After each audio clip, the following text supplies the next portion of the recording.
Nga Sarajeva, ku mori pjesë në konferencën e Partisë Popullore Evropiane, kreu i opozitës shqiptare Sali Berisha paraqiti para partnerëve evropian shqetësimet e tij për situatën politike në Shqipëri, duke e cilësuar atë si një krizë të thellë që kërkon zgjidhjet menjëhershme, duke u referuar protestave të zhvilluara në vend. Berisha tha se tensionet mund të përshkallëzohen nëse nuk adresohen kërkesat e qytetarëve dhe akuzoi kryeministrin për mungesë reflektimi ndaj situatës.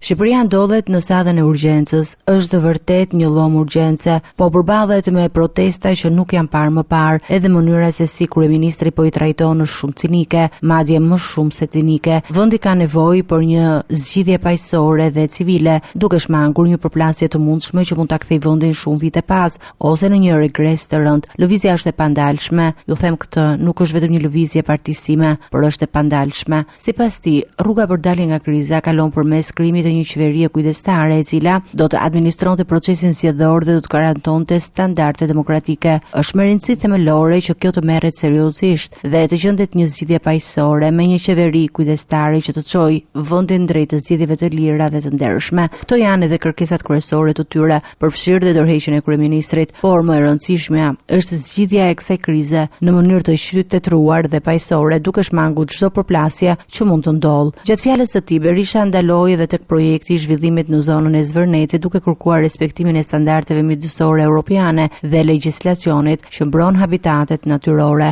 Në zonën e Zvërnecit duhet respektuar ligji, Natyra 2000 dhe direktivat e Bashkimit Evropian dhe habitatet për shpendët. Kur shkel gjithçka, sillesh si sultan, si një sultan i promovuar. Kryedemokrati ngriti gjithashtu shqetësime për funksionimin e shtetit të së drejtës në Shqipëri, duke argumentuar se korrupsioni dhe trafiku i drogës mbeten sfida serioze për vendin. Sipas Berishës, këto probleme përbëjnë pengesa të rëndësishme dhe për avancimin e procesit të integrimit të Shqipërisë në Bashkimin Evropian.